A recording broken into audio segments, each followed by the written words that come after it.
ಕರ್ನಾಟಕ ಮತ್ತು ಕೇರಳ ಸರ್ಕಾರದ ಸಹಯೋಗದಿಂದ ಅಡಿಕೆಯ ಬೆಲೆ ಕುಸಿದಾಗ ವಾರಣಾಸಿ ಸುಬ್ರಾಯ ಭಟ್ರ ನೇತೃತ್ವದಲ್ಲಿ ಕ್ಯಾಂಪ್ಕೋ ಪ್ರಾರಂಭ ಮಾಡಲಾಯಿತು.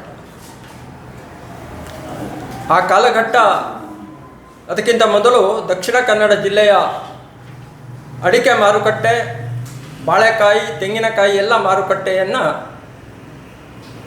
ಕರ್ನಾಟಕದ ಆಗಿನ ಮದ್ರಾಸ್ ಸರ್ಕಾರ ಇತ್ತದು. ಈ ಭಾಗದಲ್ಲಿ ಸಹಕಾರಿ ಪಿತಾಮಹ ಅಂತ ಹೇಳಿ ಕರೆಯುತ್ತಿರುವಂಥ ಸಾಮಾಜಿಕ ಸಂಘಟನೆಗಳಲ್ಲಿ ಅನೇಕ ರೀತಿಯ ಹೊಸತನವನ್ನು ಕೊಟ್ಟಿರುವಂಥ ಮೊಳಹಳ್ಳಿ ಶಿವರಾಯರು ದಕ್ಷಿಣ ಕನ್ನಡ ಜಿಲ್ಲಾ ಕೃಷಿಕರ ಮಾರಾಟ ಸಹಕಾರಿ ಸಂಘ SKCMS ದಕ್ಷಿಣ ಕನ್ನಡ ಕೃಷಿಕರ ಸಹಕಾರಿ ಮಾರಾಟ ಸಂಘ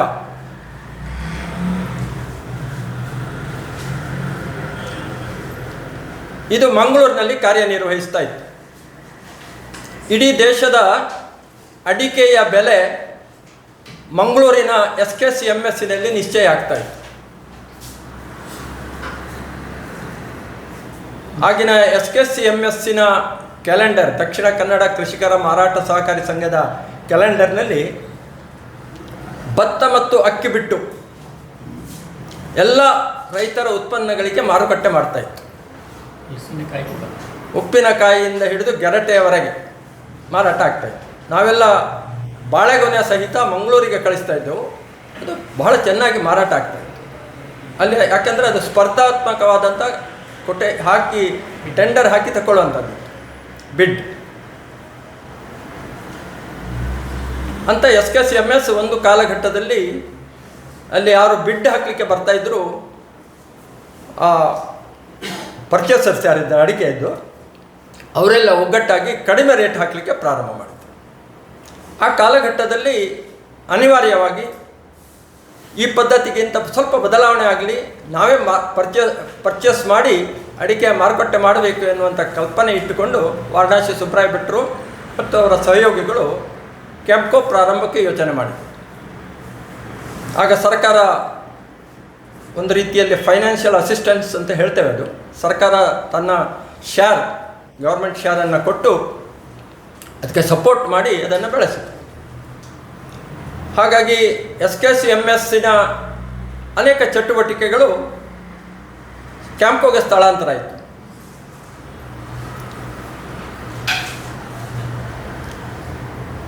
ಆದರೆ ಕ್ಯಾಂಪ್ಕೋ ನಿರ್ದಿಷ್ಟವಾಗಿ ಅಡಿಕೆ ಮಾತ್ರ ವ್ಯವಹಾರಕ್ಕಿತ್ತು.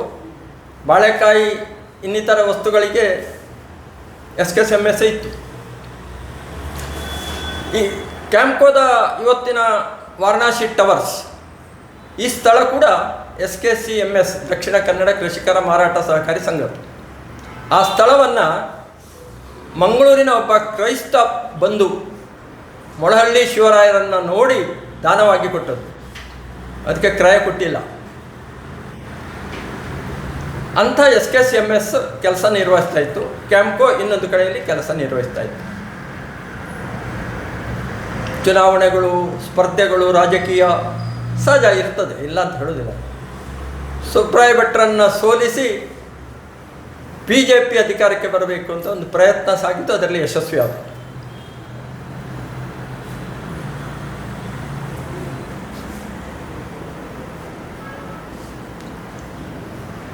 ಈ ಕಾಲಘಟ್ಟದಲ್ಲಿ ಅದು ಎಮರ್ಜೆನ್ಸಿಯ ನಂತರ ಅಂತ ಅನ್ಬೋದು. ಅದಕ್ಕಿಂತ ಮೊದಲು ಸಹಕಾರ ಭಾರತಿ ಎನ್ನುವಂಥ ಕಲ್ಪನೆ ಇರಲಿಲ್ಲ.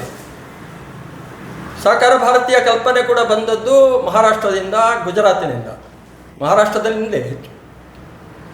ಹಾಗೆ ಕರ್ನಾಟಕದಲ್ಲಿ ಸಹಕಾರ ಭಾರತಿಯನ್ನು ಕಟ್ಟಬೇಕು, ಬೆಳೆಸಬೇಕು ಅಂತೇಳಿ ನನ್ನನ್ನು ಪೂರ್ಣಾವಧಿ ಕಾರ್ಯಕರ್ತನಾಗಿ ಅದಕ್ಕೆ ಕೆಲಸ ಮಾಡಲಿಕ್ಕೆ ತಿಳಿಸಿದ್ರು. ನಾನು ದುಡಿತಾ ಇದ್ದೆ.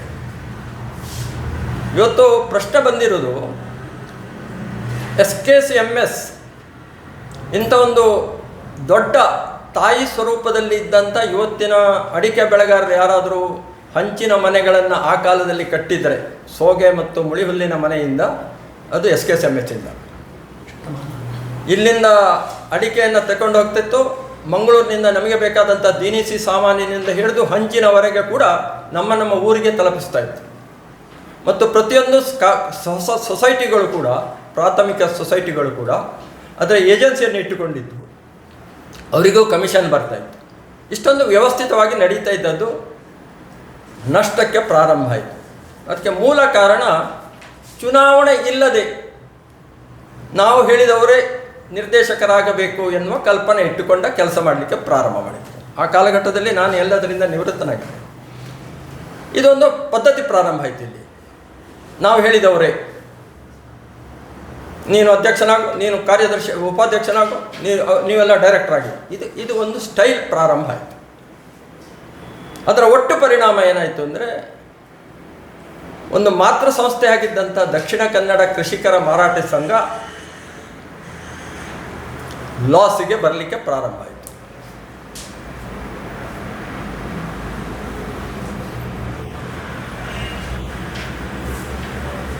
ಅದು ಎಲ್ಲಿವರೆಗೆ ಮುಂದುವರಿಯಿತು ಅಂದರೆ, ದಕ್ಷಿಣ ಕನ್ನಡ ಕೃಷಿಕರ ಸಹಕಾರಿ ಸಂಘವನ್ನು ಉಳಿಸಬೇಕು ಅಂತ ಹೇಳುವಂಥ ಒಂದು ಹೊಸ ಕಲ್ಪನೆ ಇಟ್ಟುಕೊಂಡು ಜಾಯಿಂಟ್ ವೆಂಚರ್ ಅಂತ ಹೇಳುವಂಥ ಹೆಸರಿನಲ್ಲಿ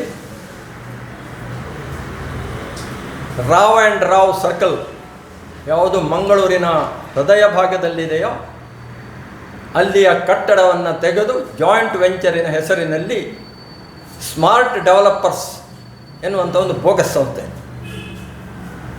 ನಾನು ಯಾಕೆ ಬೋಗಸ್ ಸಂಸ್ಥೆ ಅಂತ ಹೇಳಿದ್ರೆ, ಇವತ್ತದಕ್ಕೆ ಆಫೀಸ್ ಇಲ್ಲ. ಅದನ್ನು ಟೆಂಡರ್ ಕರೆಯುವಾಗಲೂ ಕೂಡ Bharat construction, smart developers, Hindustan construction, ಹೀಗೆ 3 ಹೆಸರಿನಲ್ಲಿ ಕರೆದು ಆ ಟೆಂಡರನ್ನು ಒಪ್ಪಿಗೆ ತಗೊಂಡು ಅದನ್ನು ಜಾಯಿಂಟ್ ವೆಂಚರ್ನಲ್ಲಿ ಕಟ್ಟಡ ಕಟ್ಟಿ ಒಂದು ಫ್ಲೋರನ್ನು SKCMSಗೆ ಕೊಡುವುದು ಅಂತ ತೀರ್ಮಾನ ಮಾಡಿದೆ. ಇದರ ಜೊತೆಗೆ ಬೋರ್ಡಿಗೆ ಯಾರೂ ಬರಲಿಲ್ಲ, ಜನರಲ್ ಬಾಡಿ ಮತ್ತು ಇಲೆಕ್ಷನ್ಗೆ ಯಾರು ನಾಮಿನೇಷನ್ ಹಾಕಲಿಲ್ಲ. ಸರ್ಕಾರ ಬುದ್ಧಿವಂತಿಕೆಯಿಂದ ಅದನ್ನು ಸೂಪರ್ಸೀಡ್ ಮಾಡಿದೆ.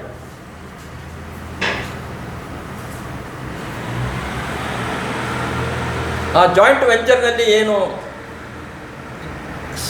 ಸೊಸೈಟಿಗಳ ಶೇರು, ಸದಸ್ಯರ ಶೇರು, ಅದರ ಮೇಲೆ ಡೆಪಾಸಿಟ್ ಕಲೆಕ್ಷನ್ ಮಾಡಿದ ಹಣವನ್ನು ಪೂರ್ತಿ ಮುಗಿಸುವುದಂಥ ಜಾಯಿಂಟ್ ವೆಂಚರ್ನ ಅಧಿಕಾರಿಗಳು ಮತ್ತು ಜಾಯಿಂಟ್ ವೆಂಚರ್ನ ಕಲ್ಪನೆಯಲ್ಲಿ ಅದನ್ನು ಮಾಡಿಟ್ಟಿದ್ದು. ಆದರೆ ಅದರ ಮೇಲೆ ಪುನಃ DCC ಬ್ಯಾಂಕಿನ ಸಾಲ ತಗೊಂಡು ಪುತ್ತೂರಿನ ಜಾಗೆಯನ್ನು ಆಕ್ಷನ್ಗಿಟ್ಟರು. ಅಷ್ಟವರೆಗೆ ನಾನು ಅಲ್ಲಿ ಪ್ರವೇಶ ಆಗಲಿಲ್ಲ. ನಾನು ಆ ಕ್ಷೇತ್ರದಲ್ಲಿ ಹಿಂದೆ ದುಡಿದು ನಾನು ರಿಟೈರ್ ಆಗಿದ್ದೆ. ಆದರೆ ನಾನು ಪ್ರವೇಶ ಆಗಲಿಲ್ಲ. ಯಾಕಂದರೆ ಇದ್ದಾರಲ್ಲ ಸರಿ ಮಾಡೋರು, ನಾನು ಸುಮ್ಮನೆ. ಯಾವಾಗ ಪುತ್ತೂರಿನ ಜಾಗೆ ಕೂಡ SKCMS ಪರ್ಚೇಸ್ ಮಾಡಿದ್ದಲ್ಲ, ದಾನ ಸಿಕ್ಕಿದ್ದು. ಅದರಲ್ಲಿ ಒಂದು ಪೋರ್ಷನನ್ನು ಕ್ಯಾಂಪ್ಕೋಗೆ ಕೊಟ್ಟಿದ್ದಾರೆ. ಅದನ್ನು ಆಕ್ಷನ್ಗಿಟ್ಟರು.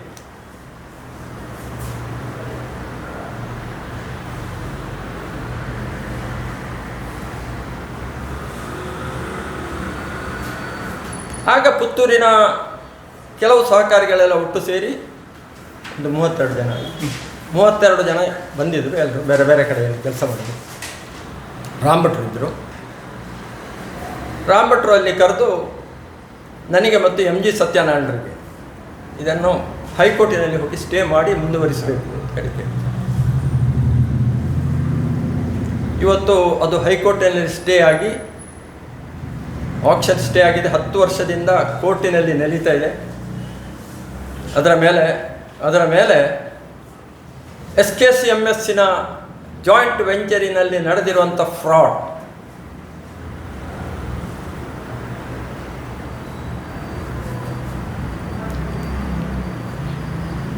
₹1.5 ಕೋಟಿ ಆಗಿನ ಅಧ್ಯಕ್ಷ DB ಬಾಲಕೃಷ್ಣರಿಗೆ 2 ವರ್ಷ ಮೊದಲೇ ಕೊಟ್ಟಿದ್ದೇನೆ ಎನ್ನುವಂಥ ಒಂದು ನೋಟ್. ಇದು ಟೆಂಡರ್ ಕ್ಲಿಯರ್ ಆಗೋದಕ್ಕಿಂತ ಮೊದಲೇ 1.5 ವರ್ಷ ಮೊದಲೇ ₹1.5 ಕೋಟಿ ಕೊಟ್ಟಿದ್ದೇನೆ. 8 ಕೋಟಿ ಗುಡ್ ವಿಲ್ ಕೊಡಬೇಕಿತ್ತು, ಅದನ್ನು ಕೊಟ್ಟಿಲ್ಲ. ಅದು ಮುಂದೆ ಇನ್ನೊಂದು ದಿವಸ ಅದರ ಬಗ್ಗೆ ವಿವರವಾದಂಥ ಇದನ್ನು ಕೊಡ್ತೇನೆ ನಾನು. ಈ ರೀತಿ SKCMSನ್ನು ಪೂರ್ತಿ ಮುಗಿಸ್ಲಿಕ್ಕೆ ಹೊರಟಂಥ ಒಂದು ಟೀಮ್ ಇವರು ಯಾರೂ ಮತ್ತೆ ಇದರ ಕಡೆ ಗಮನ ಕೊಡಲಿಲ್ಲ. ಏನಾಗಿದೆ SKSMSನ ಕೆಲಸ, ಯಾಕೆ ಹೀಗೆ ಆಗ್ತಾ ಇದೆ, ಇದರ ಕಡೆ ಕೂತು ಚಿಂತನೆ ಮಾಡಲಿಕ್ಕೆ ಯಾರೂ ಹೊರಡಲಿಲ್ಲ. ಬರೀ ನೇಮಕ ಮಾಡಲಿಕ್ಕೆ ನೀನು ಕೂತ್ಕೋ ಅಂತ ಹೇಳೋದಕ್ಕೆ ಮಾತ್ರ ಇತ್ತು. ಹಾಗಾಗಿ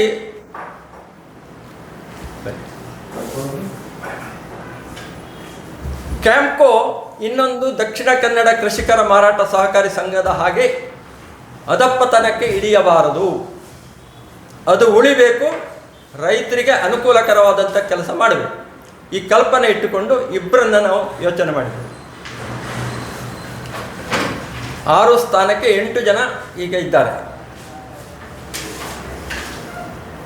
ಅವರು ಸಹಕಾರ ಭಾರತೀಯ ಅಭ್ಯರ್ಥಿಗಳು ಅಂತ ಹೇಳಿಕೊಳ್ತಾ ಇದ್ದಾರೆ. ಒಂದು ತಮ್ಮ ಗಮನಕ್ಕೆ ತರಲಿಕ್ಕೆ ಇಚ್ಛೆ ಪಡ್ತೇನೆ. ನಿಮ್ಮ ಹಾಗೆ ಪತ್ರಕರ್ತರಾಗಿದ್ದಂಥ ಮಹೇಶ್ ಪುಚ್ಚಪ್ಪಾಡಿ ಅವರು ಅಡಿಕೆ ಬೆಳೆಗಾರರ ಸಂಘದ ಅಧ್ಯಕ್ಷರಾಗಿ ನಾಮಿನೇಷನ್ಸ್ ಹಾಕಿದ್ದರು. ಅವರನ್ನು ವಿಡ್ರಾ ಮಾಡಲಿಕ್ಕೆ ಕೇಳಲಿಕ್ಕೆ ಹೋದದ್ದು ಸಹಕಾರ ಭಾರತೀಯವರು ಅಲ್ಲ. ಇಬ್ಬರೇ ಯಾರು ಕಂಟ್ರೋಲ್ ಮಾಡಲಿಕ್ಕೆ ಹೊರಟಿದ್ರು ಅವರು. ಇಲ್ಲಿಯ ಸಹಕಾರಿ ಸಂಘವನ್ನು ಕಂಟ್ರೋಲ್ ಮಾಡಲಿಕ್ಕೆ ಯಾರು ಹೊರಟಿದ್ದಾರೋ ಅವರು ಹೋಗಿ ವಿಡ್ರಾ ಮಾಡಿಸಿದ್ರು.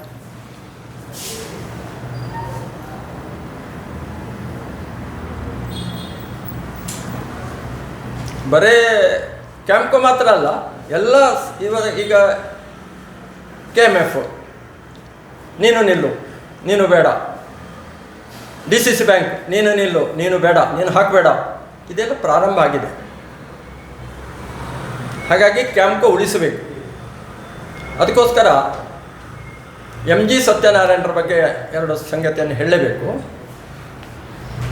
ಸುಬ್ರಾಯ ಭಟ್ರ ಜೊತೆಗೆ ಚೀಲ ಹಿಡಿದುಕೊಂಡು ಆವತ್ತಿನ ಕಾಲದಲ್ಲಿ ಶೇರ್ ಕಲೆಕ್ಷನ್ಗೆ ಹೋಗುವಾಗ ಅವರ ಒಟ್ಟಿಗೆ ಒಬ್ಬ ಹುಡುಗ ಬೇಕಿತ್ತು ಚೀಲ ಹಿಡ್ಕೊಂಡು, ಅದು MG ಸತ್ಯನಾರಾಯಣ.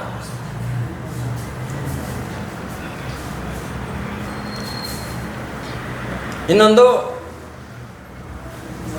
ಪ್ರತಿ ಮಹಾಸಭೆಗೆ, ಕ್ಯಾಂಪ್ಕೋದ ಮಹಾಸಭೆಗೆ ಪ್ರತಿ ವರ್ಷ ಹಾಜರಾಗ್ತಾ ಇದ್ದರು ಮತ್ತು ಪ್ರತಿ ವರ್ಷ ರೈಟಿಂಗ್ನಲ್ಲಿ ಕ್ವಶನ್ ಹಾಕ್ತಾಯಿದ್ರು.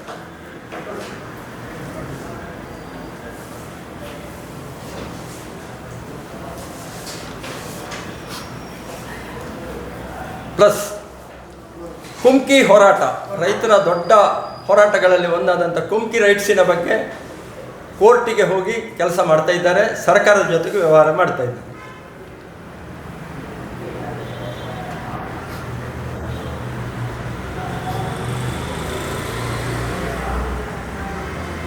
ಇವತ್ತು SKSMSನ ಇದರಲ್ಲಿ ಕೂಡ ನಾನು ಮತ್ತು ಅವರು ಜೊತೆ ಸೇರಿ ಅದನ್ನು ಹೈಕೋರ್ಟಿನಲ್ಲಿ ತಾವೇ ಹೂಡಿ ಕೆಲಸ ಮಾಡ್ತೀವಿ. ಹಾಗಾಗಿ ಒಬ್ಬ ಪ್ರಶ್ನೆ ಮಾಡಬಲ್ಲ, ಯೋಚನೆ ಮಾಡಬಲ್ಲ, ತಪ್ಪನ್ನು ತಪ್ಪು ಅಂತ ಹೇಳಿ ಅದನ್ನು ಸದ್ಯಕ್ಕೆ ತಗೊಂಡು ಹೋಗಬಲ್ಲಂಥ ಒಬ್ಬ ಯಶಸ್ವಿ ನಿರ್ದೇಶಕನಾಗಿ ಸತ್ಯನಾರಾಯಣರು ಕೆಲಸ ಮಾಡಬಹುದು ಎನ್ನುವ ದೃಷ್ಟಿಯಿಂದ ಅವರನ್ನು ಗೆಲ್ಲಿಸಿಕೊಡಬೇಕು. 8 ಜನರಲ್ಲಿ 6 ಜನ ಸೆಲೆಕ್ಟ್ ಮಾಡಬೇಕು. ಅದರಲ್ಲಿ ಇಬ್ಬರನ್ನ, ಒಬ್ಬರು MG ಸತ್ಯನಾರಾಯಣ, ಇನ್ನೊಂದು ಕ್ಯಾಂಪ್ಕೋ ಅಂತ ಹೇಳಿದರೆ ಇದೊಂದು ರಾಷ್ಟ್ರೀಯ ಮಾರುಕಟ್ಟೆ ಇರುವಂಥ ಸಂಸ್ಥೆ. ನಾನೊಬ್ಬ ಸಹಕಾರಿ ಅಂತ ಹೇಳಿ ಹೋದರೆ ಸಾಕಾಗೋದಿಲ್ಲ. ಅಲ್ಲಿ ವೃತ್ತಿಪರನಾಗಿರಬೇಕು, ಪ್ರೊಫೆಷನಲ್ ಆಗಿ ಕೆಲಸ ಮಾಡುವಂಥ ಯೋಚನೆ ಇರುವಂಥ ಕೆಲವರಾದರೂ ಅಲ್ಲಿ ಇರಬೇಕು. ಲಾಸ್ಟ್ ಟೈಮ್ ಒಮ್ಮೆ ಅಡಿಕೆಗೆ ರೇಟ್ ಕಡಿಮೆ ಆಯಿತು ರಾಮ್ ಭಟ್ರು ಅಧ್ಯಕ್ಷರಾಗಿದ್ದಾಗ. ಯಾಕೆ ಕಡಿಮೆ ಆಯಿತು ಅಂತ ಹೇಳಿದರೆ, ಈವನ್ ದಿ ಮಾರ್ಕೆಟಿಂಗ್ ಮ್ಯಾನೇಜರ್ ಕೂಡ ಅದಕ್ಕೆ ಉತ್ತರ ಕೊಡಲಿಕ್ಕೆ ಆಗಲಿಲ್ಲ. ಕ್ಯಾಂಪ್ಕೋ ಕೆಲಸ ಮಾಡ್ತಾ ಇತ್ತು, ಇಲ್ಲ ಅಂತ ಹೇಳೋದಿಲ್ಲ, ಅಡಿಕೆ ತಗೊಳ್ತಿತ್ತು, ಮಾರಾಟ ಮಾಡ್ತಿತ್ತು. ಯಾಕೆ ಕಡಿಮೆ ಆಯಿತು? ಕಡಿಮೆ ಆಗಲಿಕ್ಕೆ ಕಾರಣಗಳೇನು ಗೊತ್ತಿಲ್ಲ. ಇವತ್ತು ಚಾಕ್ಲೇಟ್ ಫ್ಯಾಕ್ಟ್ರಿ ಇದೆ. ಚಾಕ್ಲೇಟ್ ಪ್ರಾರಂಭ ಮಾಡಿದ್ದು ಇಲ್ಲಿ ಕ್ಯಾಡ್ಬರಿಯವರು. ನಮಗೆಲ್ಲ ಸುಮಾರು 20-30-40 ವರ್ಷದ ಹಿಂದೆ ಗಿಡಗಳನ್ನು ಕೊಟ್ಟು ಬೆಳೆಸಿದರು.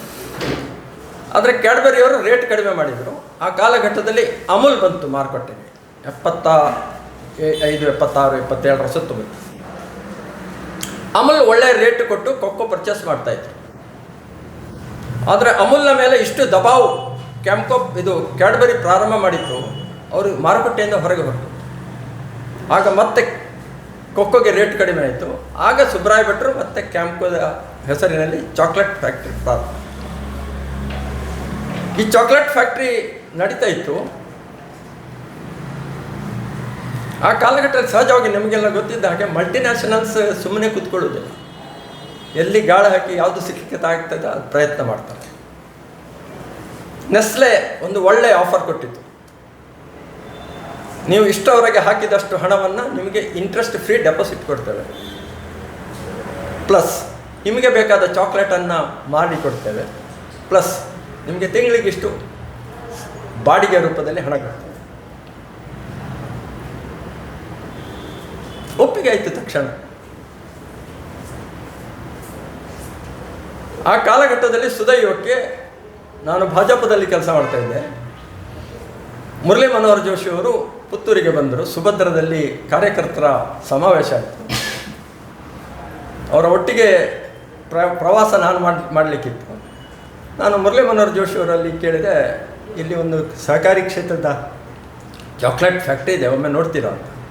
ಓ ದೇಖೆಂಗೆ ಅಂತ ಹೋದು. ರಾಮಭಟ್ರು ಅಧ್ಯಕ್ಷರಿದ್ದರು. ಒಳಗೆಲ್ಲ ಹೋಗಿ ತೋರಿಸಿ ಸಂಜೆ ಕಾರ್ ಹತ್ತಿ ಉಡುಪಿ ಕಡೆಗೆ ಹೋಗುವಾಗ ಕೇಳಿದೆ, ಕೈ ಸಾಲಾಗ ಅಂತ. ಬಹುತ್ ಬಡಿಯ ಹೇಳಿದೆ. ನಾನು ಹೇಳಿದೆ, ಅದು ನೆಸ್ಲೆಗೆ ಹೊರಟು ಹೋಗ್ತಾ ಇದೆ. ಕ್ಯಾ ಅಷ್ಟು ಶಾಕಿಂಗ್ ನ್ಯೂಸಿನಲ್ಲಿ ಕೇಳಿದ್ದಾರೆ, ಇಷ್ಟು ದೊಡ್ಡ ಫ್ಯಾಕ್ಟ್ರಿ ನೆಸ್ಲೆಗೆ ಕೊಡ್ತಾ ಇದ್ದೀರಾ? ಮತ್ತು ನಾನು ಹೇಳಿದೆ, ನೀವು ಮಾತ್ರ ಇದನ್ನು ಉಳಿಸಬಲ್ಲಿರಿ, ಕ್ಯಾ ಕರ್ನಾ ಅಂತ. ಅಲ್ಲಿಂದ ನೇರ ಸರಸಂಘ ಚಾಲಕರಿಗೆ ಉಡುಪಿಯಿಂದ ಫೋನ್. ಇವತ್ತದು ಉಳಿದಿದೆ, ಇಲ್ಲದ್ರೆ ಯಾವಾಗ ನೆಸ್ಲೆಗೆ ಹೋಗಿ ಆಗ್ತದೆ. ಈ ಎಲ್ಲ ಅನುಭವದ ಆಧಾರದಲ್ಲಿ ಇಬ್ಬರನ್ನ ಇಲ್ಲಿ ಇರಬೇಕು. ಒಬ್ಬರು ಪ್ರೊಫೆಷನಲ್ ಆಗಿ ರಾಮ ಪ್ರತೀಕ್, ಇವತ್ತು ಗ್ರಾಮಜನ್ಯದ ಮುಖಾಂತರ FPO ದಕ್ಷಿಣ ಭಾರತದ ದೊಡ್ಡ ಜೇನು ಪ್ರೊಸೆಸಿಂಗ್ ಫ್ಯಾಕ್ಟ್ರಿ.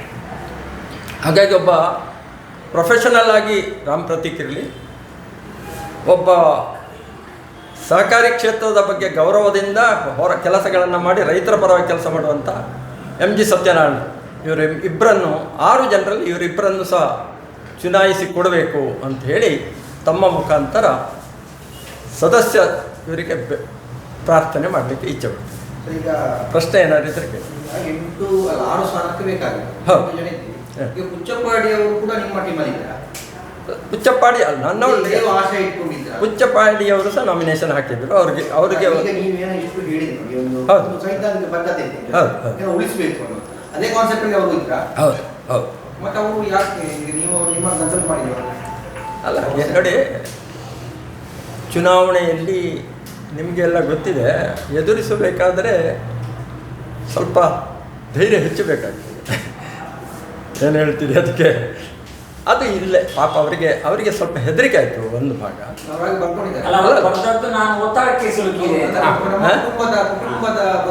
ಅಲ್ಲ, ಅವ್ರಿಗೇನಾಯ್ತು ಹೇಳ್ತೇನೆ. ಅವರು ಪುತ್ತೂರಿನಲ್ಲಿದ್ದರು. ಅಲ್ಲಿಂದ ಎಲಿಮಲೆಯಲ್ಲಿ ದೊಡ್ಡ ಮೀಟಿಂಗ್ ಆಗಿ 2 ಗಂಟೆಯ ಮೀಟಿಂಗ್ ಆಗಿ ಎಲ್ಲ ಆಗಿ ಅವರು ವಿಡ್ರಾ ಮಾಡಬೇಕು ಅಂತ ಒತ್ತಾಯ ಮಾಡಿದ್ದಕ್ಕೆ ಅವರು ಪುತ್ತೂರಿಗೆ ಬಂದರು, ಏನು ಅಂತ ನಿಶ್ಚಯ ಮಾಡಲಿಕ್ಕೆ. ನನ್ನ ಸಹೋದ್ಯೋಗಿಗಳ ಜೊತೆ ಕೆಲವರಲ್ಲೆಲ್ಲ ಮಾತನಾಡಿದ್ದಾರೆ. ಅಷ್ಟಾಗೂ ಅವರ ಮಾವನ ಕಡೆಯಿಂದ ಅವರು ನನಗೆ ಹೇಳಿದಾಗೆ, ಮಾವನ ಕಡೆ ಅವರು ಕೇರಳದಲ್ಲಿದ್ದಾರೆ, ಸ್ವಲ್ಪ ಮತ್ತು ಮನೆಯವರಿಗೆ ಸಹ ಸ್ವಲ್ಪ ಅಂದರೆ ಇಡೀ ರಾತ್ರಿ ಅವರನ್ನು ನಿದ್ದೆ ಮಾಡಲಿಕ್ಕೆ ಬಿಡಲಿಲ್ಲ, ಅಷ್ಟು ಫೋನ್ ಬಂದಿದೆ ಅವರಿಗೆ ವಿಡ್ರಾ ಮಾಡಿ ಅಂತ.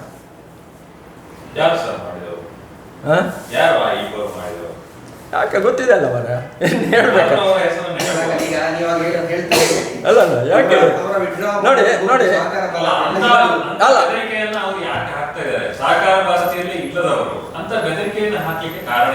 ಗೊತ್ತಿಲ್ಲ, ಇದೇ ಸಮಸ್ಯೆ ಇರೋದು. ಇದ್ದೇ ಇರ್ತದೆ. ಯಾಕಂದರೆ ನಿಮಗೆ ಈ ಮಲ್ಟಿನ್ಯಾಷನಲ್ಸ್ ಅಥವಾ ನೀವು ದೊಡ್ಡ ಬಂಡವಾಳಶಾಹಿ ಪರ್ಚೇಸರ್ಸ್ ಏನಿದ್ದಾರೆ, ಅವರು ಸುಮ್ಮನೆ ಕೂತ್ಕೊಳ್ಳೋದಿಲ್ಲ. ಅವರಿಗೆ ಇನ್ನೊಂದು ನಿಮಗೆ ಹೇಳಲೇಬೇಕಾದದ್ದು, ಕ್ಯಾಂಪ್ಕೋದಲ್ಲಿ ಒಂದು ಅಡ್ವಾನ್ಸ್ ಸೇಲ್ ಅಂತ ಹೇಳುವಂಥ ಒಂದು ಪ್ರಕ್ರಿಯೆ ಇದೆ. ನಿಮಗೆ ಯಾರಿಗೂ ಗೊತ್ತಿರೋದಿಲ್ಲ. ಅಡ್ವಾನ್ಸ್ ಸೇಲ್ ಅಂದರೆ ಏನು ಅಂದರೆ, ಇವತ್ತು ಅಡಿಕೆಗೆ 300 ರೂಪಾಯಿ ಇದೆ ಅಂತ ತಿಳ್ಕೊಳ್ಳಿ. ಈಗಿನ ರೇಟಲ್ಲ, 300 ರೂಪಾಯಿ ಇದೆ. ನಾನು ನಿಮ್ಮಿಂದ ಅಡಿಕೆಯನ್ನು 350ಕ್ಕೆ ತಗೊಳ್ತೇನೆ. ಅಂಥೇಳಿ ಕೆಲವು ಆರಿಸಿದ ಸೇಟ್ಗಳ ಜೊತೆಗೆ ಒಂದು ಒಪ್ಪಂದ.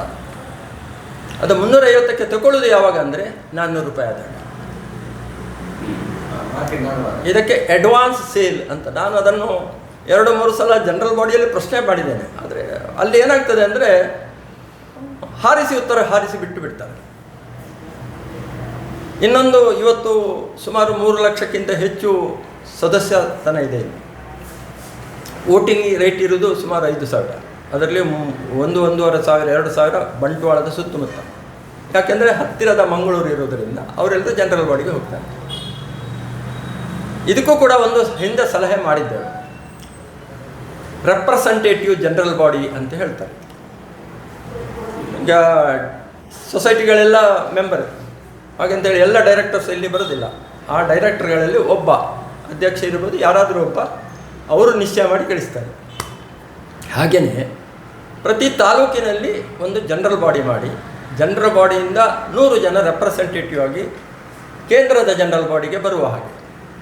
ಆಗ ಎಲ್ಲರ ಭಾವನೆಗಳು ಮತ್ತು ಎಲ್ಲ ಕಡೆಯಲ್ಲಿ ಭಾಗವಹಿಸಲಿಕ್ಕೆ ಆಗ್ತದೆ. ಇವತ್ತು ದೂರದ ಕೇರಳದಿಂದ, ಶಿವಮೊಗ್ಗ ಭಾಗದಿಂದ, ಉತ್ತರ ಕನ್ನಡದಿಂದ ಜನರಲ್ ಬಾಡಿಗೆ ಬಂದು ಹೋಗುವುದು ಅಂದರೆ ಒಂದು ದೊಡ್ಡ ತ್ರಾಸದಾಯಕ ಕೆಲಸ. 3 ಜನರಲ್ ಬಾಡಿಗೆ ಬಾರದಿದ್ದರೆ ನಿಮಗೆ ವೋಟಿಂಗ್ ರೈಟ್ ಇಲ್ಲ. ಈ ಎಲ್ಲ ಕಾರಣಗಳಿದಾವಲ್ಲ, ಇದನ್ನು ಸುಲಲಿತವಾಗಿ ಮಾಡಬೇಕಲ್ವಾ. ರೈತರಿಗೆ ತಮ್ಮ ಹಕ್ಕನ್ನು ಕೊಡಲಿಕ್ಕೆ, ಸದಸ್ಯರಿಗೆ ತಮ್ಮ ಹಕ್ಕನ್ನು ಕೊಡುವಂಥ ಕೆಲಸ ಮಾಡಬೇಕಲ್ಲ.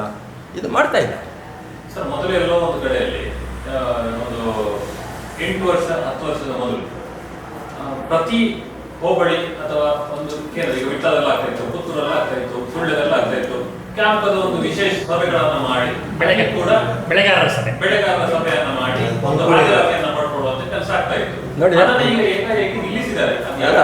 2 ಭಾಗ ಅದರಲ್ಲಿ. ಅದರಲ್ಲಿ ಸಹ ಅಡಿಕೆ ಬೆಳೆಗಾರರ ಸಭೆಯನ್ನು ಕರೆದಿದ್ದೇವೆ ಅಂತ ಹೇಳೋದಷ್ಟೇ, ಯಾರಿಗೂ ಇಂಟಿಮೇಷನ್ ಇರುವುದಿಲ್ಲ. ಅದನ್ನು ಸಹ ಸಲಹೆ ಮಾಡಿದ್ದೇವೆ ನಾವು.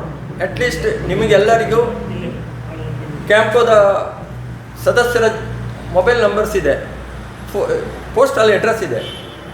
ಇಂಟಿಮೇಟ್, ಇವತ್ತು ಸುಳ್ಯದಲ್ಲಿ ಇಷ್ಟು ಜನ ಎಲ್ಲ ಬನ್ನಿ, ಸುಳ್ಯದ ಎಲ್ಲ ಸದಸ್ಯರಿಗೆ ಇಂಟಿಮೇಟ್ ಮಾಡಬೇಕಿತ್ತು. ಅದು ಮಾಡ್ತಾ ಇಲ್ಲ, ಅದನ್ನು ನಿಲ್ಲಿಸಿದ್ದಾರೆ ನೀವು ಹೇಳಿದಾಗ. ಅದೇ ರೀತಿ ವಿಟ್ಲದ ಸುತ್ತಮುತ್ತಲಿನ ಅಡಿಕೆಗೆ ಭಾರತದ ಮಾರುಕಟ್ಟೆಯಲ್ಲಿ ಒಳ್ಳೆಯ ಗೌರವದ ಅಡಿಕೆ ಅಂತ ಹೆಸರು.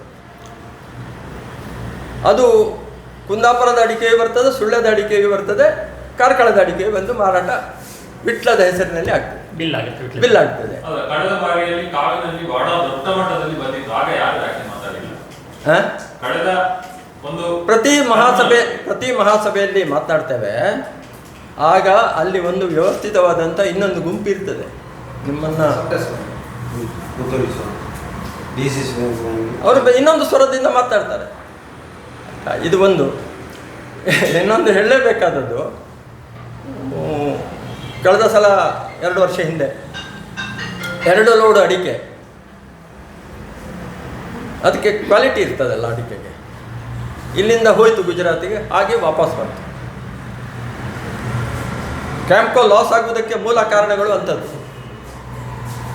ಇನ್ನೊಂದು, ನಾವು ಅವತ್ತಿನಿಂದ ಸಲಹೆಗಳನ್ನು ಮಾಡ್ತಾ ಬಂದಿದ್ದೇವೆ. ಅಡಿಕೆಯಲ್ಲಿ ಗ್ರೇಡಿಂಗ್ ಇದೆ. ಈಗ ಮೋಟಿ, ಸೇವರ್ಧನ್, ಹೀಗೆ ಬೇರೆ ಬೇರೆ ಇದೆ. ಇದು ಕ್ಯಾಂಪ್ಕೋ ಪರ್ಚೇಸ್ ಮಾಡಿದ ನಂತರ ಇಲ್ಲಿ ಮಾಡೋದು. ಇದರ ಬದಲು ನಿಮ್ಮ ಸಹಕಾರಿ ಸಂಘಗಳಿದ್ದಾವೆ, ಅಲ್ಲಿ ಒಂದು ಅದನ್ನು ಗ್ರೇಡಿಂಗ್ ಮಾಡಲಿಕ್ಕೆ ಬೇಕಾಗಿರುವಂಥ ಎಂತ ಹೇಳಿದ್ರೆ ಗಾರ್ಬ್ಲಿಂಗ್ ಯೂನಿಟ್ ಹಾಕಿದರೆ ನಿಮಗೆ ಕ್ಯಾಂಪ್ಕೋಗೆ ನೇರವಾಗಿ ರೈತರೇ ಇಷ್ಟು ಸೇವರ್ಧನ್, ಇಷ್ಟು ಮೋಟಿ, ಇಷ್ಟು ಅದು, ಇಷ್ಟು ಇದು ಎಲ್ಲವನ್ನು ಕೊಡಲಿಕ್ಕೆ ಸಾಧ್ಯ ಆಗ್ತದೆ. ಮಾರುಕಟ್ಟೆ ರೈತನಿಗೂ ಗೊತ್ತಾಗ್ತದೆ ಏನು ಯಾವುದಕ್ಕೆ ಮಾರುಕಟ್ಟೆ ಇದೆ ಅಂತ. ಇವತ್ತು ನಾವು ಹೇಗೆ ಬೆಳೀತಾ ಇದ್ದೇವೆ ಅಂದರೆ ಒಟ್ಟು ಬೆಳೀತೇವೆ, ಹೆಚ್ಚು ಅಡಿಕೆ ಸಿಗುವುದನ್ನು ಬೆಳೀತಾ ಇದ್ದೇವೆ. ಅದು ಅಲ್ಲ, ಅದು ತಿನ್ನಲಿಕ್ಕೆ ಯೋಗ್ಯವಾದಂಥ ಅಡಿಕೆ ಯಾವುದು, ಅದನ್ನು ಬೆಳೆಸಿ ಅಲ್ಲಿ ಕೊಟ್ಟರೆ ಅಲ್ಲಿ ಮಾರುಕಟ್ಟೆ ಇರ್ತದೆ. ಈಗ ಸರಿ, ಒಂದು ಪ್ರಶ್ನೆ ಸರ್. ಈಗ ಈ ಸಹಕಾರ ಭಾರತಿ ಮತ್ತು ಆ ಇಬ್ಬರು ಇಂಟರ್ನಲ್ ಮುಂದೆ ಏನು ಸಂಬಂಧ ಇಲ್ಲ ಅಲ್ಲ, ಅವರ ನಡುವೆ. ಯಾಕಂದ್ರೆ ಇಲ್ಲಿ ಹಿಡಿತ ಇಟ್ಕೊಳ್ಳುವಂಥದ್ದು ಇಬ್ರು ಅಂತ ಇಟ್ಕೊಂಡ್ರೆ ನಾವು ಪುತ್ತೂರು ಬಿಜೆಪಿಯನ್ನು ಏನು ಮಾಡಿದ್ರು, ಹೈಜಾಕ್ ಯಾರು ಮಾಡಿದ್ರು? ಪುತ್ತೂರು ಶಕುಂತಲಾ ಶೆಟ್ಟಿ ಬೇಡ, ಮಲ್ಲಿಕಾ ಪ್ರಸಾದ್ ಆಗಬೇಕು ಅಂತ ಯೋಚನೆ ಮಾಡಿದವರು ಯಾರು? ಕಾರ್ಯಕರ್ತರಲ್ಲ, ಇಬ್ಬರೇ. ರಾಮ್ ಭಟ್ರಲ್ಲಿಗೆ ಬಂದು ಹೇಳಿದವರು ಇಬ್ಬರೇ, ಅವರೇ ಇಬ್ಬರು ಈಗಲೂ ಅದನ್ನೇ ಮಾಡ್ತಾಯಿದ್ರು. ಈ ಒಂದು ಹಿಡಿತ ಕಪಿಮುಷ್ಟಿ ಉಂಟಲ್ಲ, ಇದನ್ನು ಬಿಡಿಸುವಂಥ ಅವಶ್ಯಕತೆ ಇವತ್ತಿದೆ. ಈಗ ಅದು ಕರೆಕ್ಟ್. ಈಗ ನಾಳೆ ನಿಮ್ಮ ಇಬ್ಬರು ಅಭ್ಯರ್ಥಿ ಎತ್ತರೊಂದು ಸೀಟ್ ಕೊಡಿ, ಸಾಧ್ಯ ಆಗುತ್ತೆ ಅದು ಇಬ್ಬರಿಗೆ? ಈಗ ಆಲ್ರೆಡಿ ಎಷ್ಟು ಜನ ಅವಿರೋಧ ಆಯ್ಕೆ ತಕ್ಷಣ.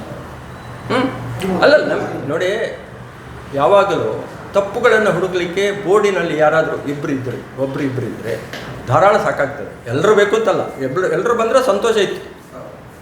ಅಂಥದ್ದು ಈ ಸ್ಥಿತಿ ಈಗ ನಮಗೆ ಅಂಥವರನ್ನು ಎದುರಿಸುವಂಥ ಸ್ಥಿತಿಯಲ್ಲಿ ಇಲ್ಲ. ಯಾಕೆಂದರೆ ಈ ಚುನಾವಣೆಗೆ ಇವರು ಸೇಟ್ಗಳು ಹಣ ಕೊಡ್ತಾರೆ. ನಿಮಗೆ ಕಲ್ಪನೆ ಇಲ್ಲ, ನನಗೆ ಕಲ್ಪನೆ ಇದೆ. ಸೇಟ್ಗಳು ಹಣ ಕೊಡ್ತಾರೆ, ಯಾಕಂದರೆ ಅವ್ರಿಗೆ ಉಪಕಾರ ಆಗ್ತದೆ. ಅವ್ರಿಗೆ ಬೇಕಾದವ್ರು ಬಂದರೆ ತಮಗೆ ಬೇಕಾದವರು ಇದ್ದರೆ ಅಲ್ಲಿ ಅವ್ರಿಗೆ ವ್ಯವಸ್ಥೆ ಮುಂದುವರಿತದೆ. ಹೌದು, ವ್ಯವಸ್ಥೆ ಹೀಗೆ ಮುಂದುವರಿತು. ಈಗ ಕ್ಯಾಂಪರಿಂದ ಅಡಿಕೆ ಬೆಳೆಗಾರರಿಗೆ ಲಾಭ ಆಗಿದೆಯಾ? ಈಗ ನಷ್ಟದಲ್ಲಿದೆ ಅಲ್ಲ. ಈಗ ಈ ಸಲ ಡಿವಿಡೆಂಡ್ ಕೊಟ್ಟಿಲ್ಲ, ಲಾಭ ಆಗಬೇಕಿತ್ತಲ್ವಾ? ಆಗಿದ್ರೆ ಮಾರುಕಟ್ಟೆಯಲ್ಲಿ ಇನ್ನೂ ಕೂಡ ಅಡಿಕೆ ತಗೊಳ್ಳುವ ತುಂಬಾ ಜನ ಇದ್ದಾರೆ, ಕ್ಯಾಂಪ್ ಅಲ್ಲದೆ. ಅದನ್ನೇ ಯಾಕೆ ನೀವು ಕ್ಯಾಂಪ್ ಅನ್ನು ಯಾಕೆ ಡಿಪೆಂಡ್ ಮಾಡ್ತೀವಿ? ನೋಡಿ, ಕ್ಯಾಂಪು ಯಾಕೆ ಪ್ರಾರಂಭ ಆಯಿತು ಅಂದರೆ, ಮಾರುಕಟ್ಟೆಯಲ್ಲಿ ಇವತ್ತು ಓಪನ್ ಮಾರುಕಟ್ಟೆಯಲ್ಲಿ ಇದ್ರಲ್ವಾ, ಅವರೆಲ್ಲ ಹಿಂದೆ SKCMSನಲ್ಲಿ ಅಡಿಕೆ ಕಟ್ ಮಾಡಿ ಬಿಡ್ಡೆ ಹಾಕ್ತಾಯಿದ್ರು. ಅವರೆಲ್ಲರೂ ಒಟ್ಟಾಗಿ ಕಡಿಮೆ ರೇಟಿಗೆ ಎಲ್ಲರೂ ಕೋಟು ಮಾಡಲಿಕ್ಕೆ ಪ್ರಾರಂಭ ಮಾಡಿದ್ರು. ಅದಕ್ಕೋಸ್ಕರ ಕ್ಯಾಂಪ್ ಹುಟ್ಟಿಕೊಂಡಿದ್ರು. ಎಲ್ಲರೂ ಕ್ಯಾಂಪ್ ಹುಟ್ಟಿಕೊಳ್ತಿರ್ಲಿಲ್ಲ. ಅರ್ಥ ಆಯ್ತಾ? ಸೊ ಕ್ಯಾಂಪ್ ಉಳಿಬೇಕು, ಬಟ್ ಕೆಲವರ ಹಿಡಿತ ತಪ್ಪಬೇಕು ಅಂತ ನೀವು ಹೇಳೋದು. ಕ್ಯಾಂಪ್ ಉಳಿಬೇಕು ಮಾತ್ರ ಅಲ್ಲ, ಕ್ಯಾಂಪ್ ಆರೋಗ್ಯಪೂರ್ಣವಾಗಿ ಬೆಳಿಬೇಕು. ಇನ್ನೊಂದು SKCM ಸೊಸೈಟಿ ಆಗಬಾರ್ದು. ಈಗ ಅದರದ್ದೇನು SKSMS ಅದು ಯಾರು ನೀವು ಹೇಳಿದ್ರಲ್ಲ, ಯಾರು ತಗೊಂಡಿದ್ದಾರೆ? ಅಲ್ಲ, ಅದು ಈಗ ಕೋರ್ಟಿನಲ್ಲಿ ಸ್ಟೇ ಆಗಿದೆ. ಅದರದ್ದು ಸ್ಟೇ ಆದ ನಂತರದ ಪ್ರೊಸೀಡಿಂಗ್ಸ್ ಈಗ ಸ್ಟೇ ಆಗಿದೆ ಮಾತ್ರ ಅಲ್ಲ, ಈಗ ಎನ್ಕ್ವೈರಿ ಸ್ಟಾರ್ಟ್ ಆಗಿದೆ. ಅನೇಕರಿಗೆ ನೋಟಿಸ್ ಹೋಗಿದೆ, ದೊಡ್ಡವರಿಗೆ ಹೋಗಿದೆ. ಎಲ್ಲಿ ಜಾಗ ಇದೆ, ಬಟ್ ಅದರ ಒಳಗೆ ನಡೆದಿರುವಂಥ ಗೋಲ್ಮಾಲ್ ಇದೆ ಅಲ್ಲ. ಇವತ್ತು ಸುದೈವಕ್ಕೆ ಬಂದಿದ್ದ 2-3 ಜಡ್ಜಸ್ಸಿಗೆ ಅಂದರೆ ಬೆಂಚ್ ಚೇಂಜ್ ಆಗ್ತಾ ಇರ್ತದೆ, ಅವರಿಗೆ ಅದು ಅರ್ಥ ಆಗಿ ಅವರು ಅದನ್ನು ಹುಡುಕಿ ಕೆಲವರಿಗೆ ನೋಟಿಸ್ ಮಾಡಿ. ಹೌದು, ಬರೀ ಜಾಗೆ ಮಾತ್ರ ಅಲ್ಲ, ಜಾಗೆಯನ್ನು ಅಡಿಸ್ಥಳವನ್ನು ಸಹ ಮಾರಾಟ ಮಾಡಿದ್ದಾರೆ. ಅದು ಮಾರಾಟ ಮಾಡಲಿಕ್ಕಿಲ್ಲ.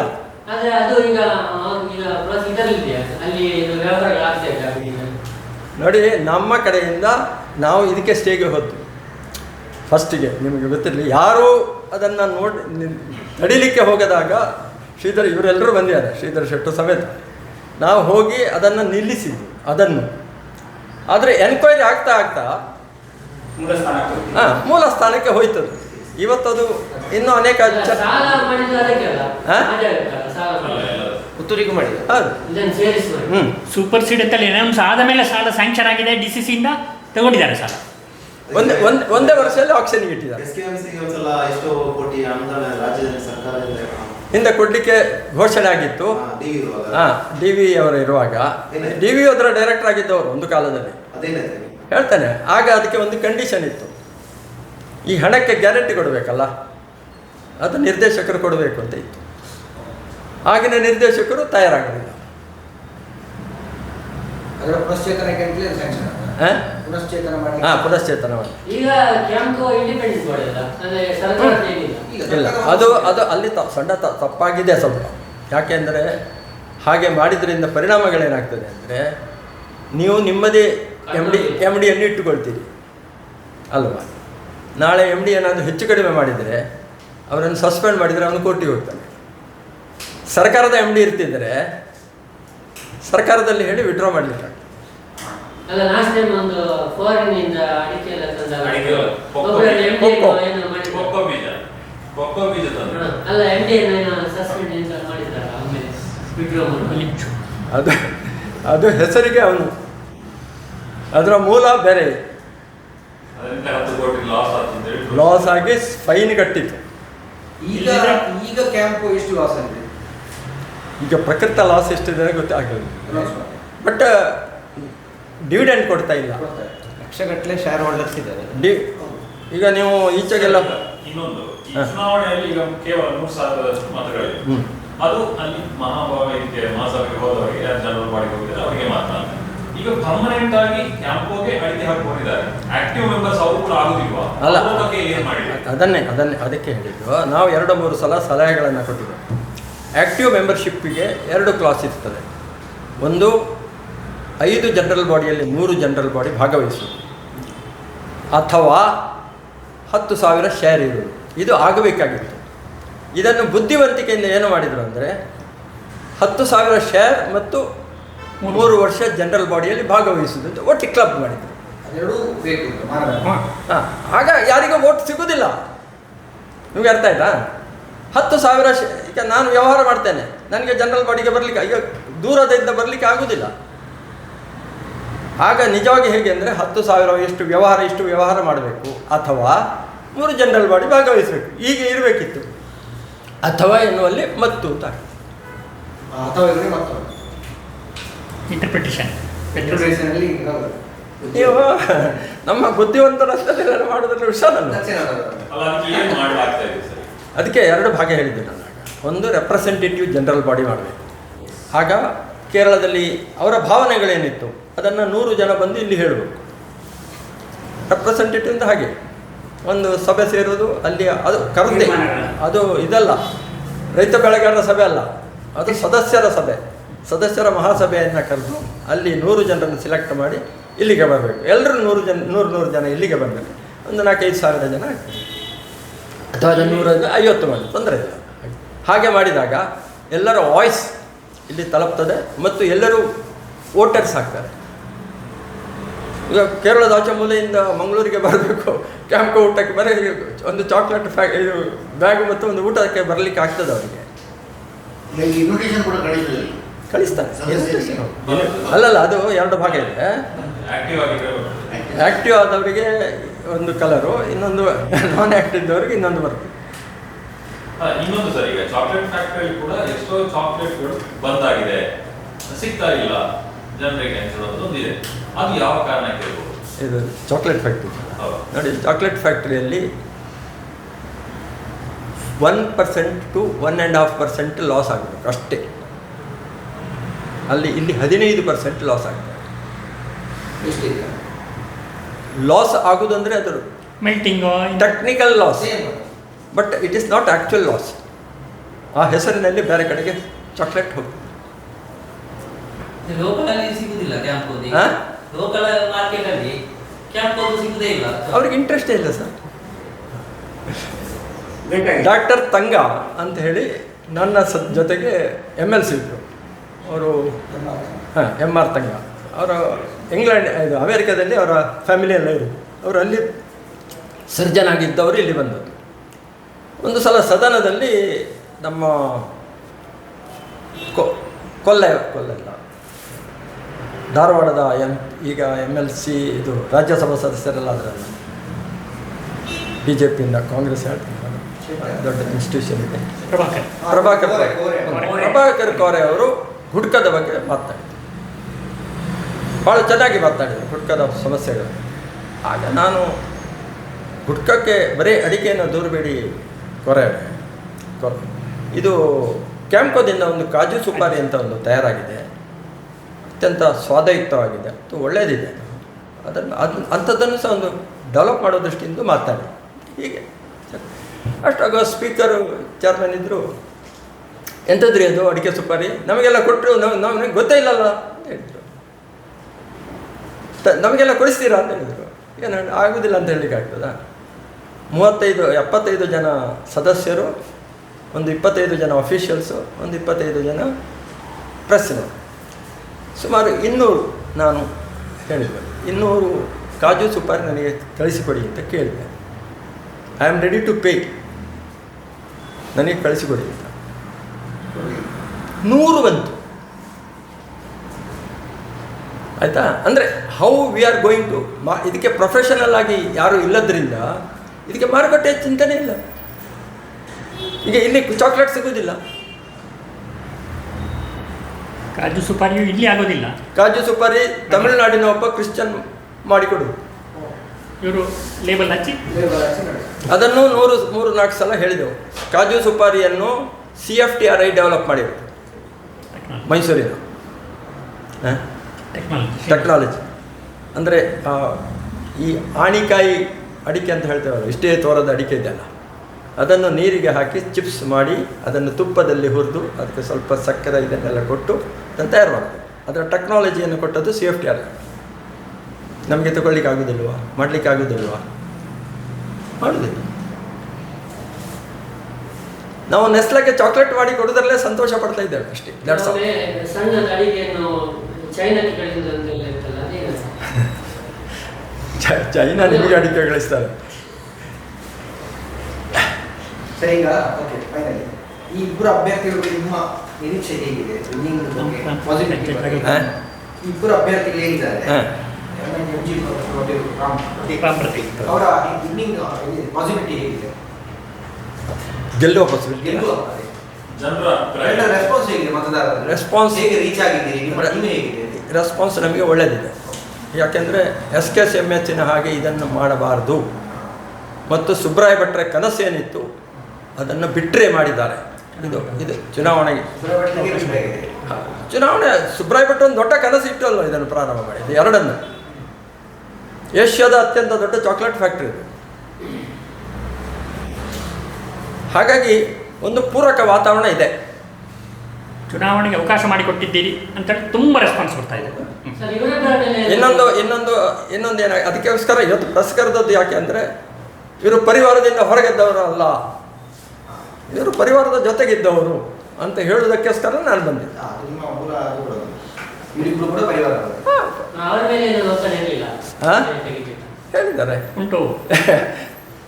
ಇವರು SKSMHನದ್ದು 24ಕ್ಕೆ ಕೋರ್ಟ್, 22ಕ್ಕೆ ವಕೀಲರಿಗೆ ಬ್ರೀಫ್ ಮಾಡಲಿಕ್ಕೆ MG ಸತ್ಯನಾರಾಯಣರು ಬೆಂಗಳೂರಿನಲ್ಲಿದ್ದಾರೆ.